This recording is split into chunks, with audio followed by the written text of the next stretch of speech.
Individual cells cannot be frozen and locked into place.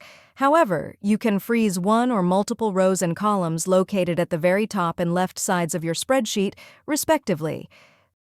Select the row or column located just below or to the right of the row or column you want frozen. When freezing a row and column at the same time, click on the one cell located just below and to the right of the row and column you want frozen. Click the View tab. Click on the small arrow next to Freeze Panes.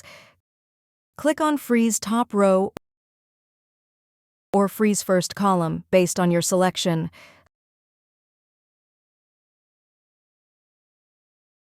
Select Freeze Panes when freezing a row and column at the same time. If you found this video helpful, please click the like button and subscribe to our channel for even more helpful tutorials.